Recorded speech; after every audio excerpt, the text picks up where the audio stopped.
Anda kembali bersama kami dalam Ada Apa Berita ya tentang deklarasi Dini Wiranto dan Haritanu. Saya lanjutkan ke Pak Fadlizon dulu ya.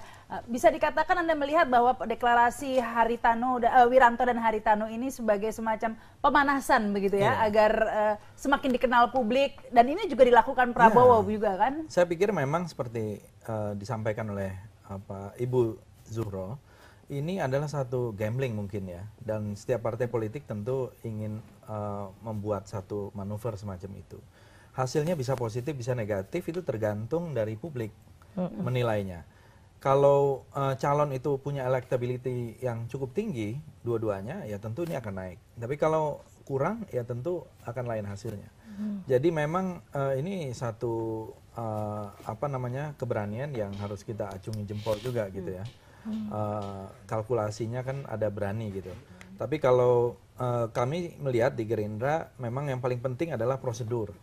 Prosedur di dalam menegakkan organisasi ya, kongres luar biasa. Nanti untuk menentukan pun harus melalui satu rapat partai. Demikian nanti cawapres Gerindra akan melalui proses seperti itu nanti ya? Karena kan begini, kalau kita lihat nanti kalau Gerindra menembus 20%, tentu akan lebih mudah menentukan calon. Tapi kalau kurang dari 20%, tentu harus bekerja sama dengan partai lain. Betul. Gitu. Iya, ini menarik Pak Fuad. Mungkin pertanyaannya polos-polos saja ini Pak Fuad. Sebenarnya Partai Hanura itu dapat apa saja sih? Dealnya apa saja sih kalau sampai bisa Haritanu ini bisa jadi cawapres ini? Apa saja deal-dealnya ini? Dapat apa saja Partai Hanura begitu? Iya, belum ada ya, atau kita nggak deal seperti itu. Kita juga, setahu saya tidak ada, nggak ngerti ya. Setahu Pak Fuad? Iya, deal apa sih gitu ya, orang masuk kan, partai ini kan terbuka, orang boleh masuk, boleh keluar gitu kan, gitu. Dan tentu semuanya harus ada mekanismenya. Bagaimana dilihat daripada kontribusi orang, peran orang dan sebagainya. Nah ini kan orang, kalau Pak Fuad saja terkejut, berarti kan pasti ada sesuatu dong. Mekanismenya itu hal yang strategis dan penting itu kan memang di Rapimnas. Kalau tiba-tiba pengumuman kayak gitu, terus aja reaksi internal juga cukup signifikan gitu loh.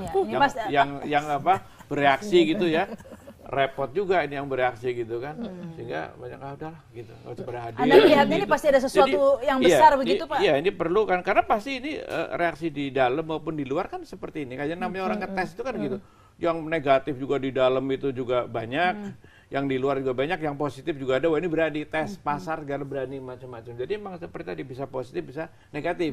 Tapi artinya sekaligus juga ini tanpa kajian yang matang. Kayak orang dadakan aja gitu kan. Iya, puzzling. Gitu. Kalau Anda bisa dikatakan ini semacam tadi ya kata deal pribadi begitu? Antara Pak Wiranto dengan Pak Haritanu? Oh nggak tahu saya, tapi saya kira ya bukan deal pribadi lah. Tapi saya kira karena mekanismenya saja yang tidak pas, tidak sesuai gitu ya. Sehingga tidak cukup. Hal yang penting ini kan mesti dibicarakan dari semua tokoh, para pendiri dan sebagainya, dibahas yang jelas begitu kan, dengan mekanisme yang benar gitu aja. Saya kira itu yang mesti. Tapi kalau Bu Siti Zuhro melihatnya ini semacam deal yang meskipun Pak Fuad tadi dengan secara halus mengatakan antara tidak dan iya begitu ya. Iya, jadi ini kan Hanura ini partai politik, tetap dia sebagai pilar demokrasi. Elit-elit yang menggerakkan partai politik ini sebagai pengurus inti, sebagai pucuk pimpinan dan sebagainya, itu tidak connect dengan pilar demokrasi tadi. Apa yang dia lakukan itu harus mencerminkan perilaku itu. Katakan sekarang ada deal-deal di level elit, tapi kan harus belajar juga, mempelajari, memahami bagaimana budaya politik masyarakat tetap di harus Indonesia. Dibicarakan ya? Iya, harus. Jadi kalaupun memaksakan ada semacam lompatan-lompatan sendiri, memfit accompli kepengurusan di partai itu sendiri dan masyarakat juga akan menilai nanti. Lah ini yang sebetulnya yang harus dipelajari oleh para elit ya, atau pengurus-pengurus partai ini adalah bagaimana memahami budaya politik Indonesia. Ini banyak yang kecewa tidak Pak Fuad di internal Hanura? Iya, paling tidak banyak yang mempertanyakan. Ini kan biasanya satu mekanisme penting itu kan diulang pada level nasional, diulang lagi pada level nasional kan, sampai pembahasan, sampai mendapatkan satu, karena hal yang penting bulat apalagi ini kan barang yang baru, mencalonkan pasangan capres cawapres ini kan. Nah, itu kan mesti dibahas matang gitu. Kalau misalnya dadakan begini kan orang juga pasti banyak tanda tanya. Itu ke publik, soalnya saya juga susah kalau menjelaskan terlalu detail karena yang masuk itu kan juga banyak reaksi dari luar, dari internal, dari apa segala macam. Kalau begitu halnya kan ini akan mengancam soliditas. Hanura yang selama ini terkesan solid, tidak ada hingar-bingar, hiruk-pikuk, kalau sudah seperti ini akan terkotak-kotak, tersekat-sekat dan tidak solid. Pokoknya jangan ada, ya mesti makanya bilang nanti Pak Ali harus dibenahi, jangan kadang-kadang kayak orang dagangan.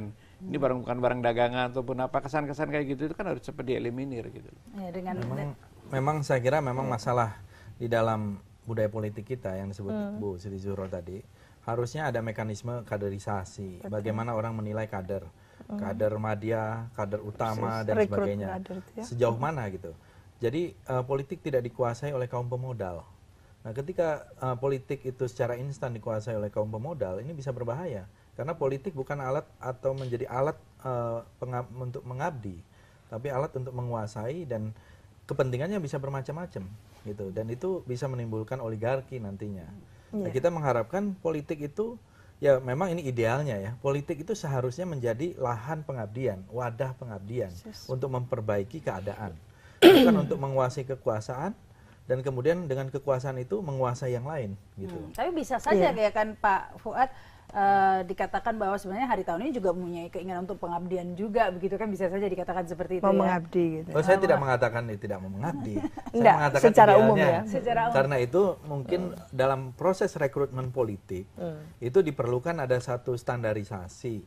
Tidak bisa orang yang karena dia mempunyai modal, dia bisa membeli dengan mudah gitu.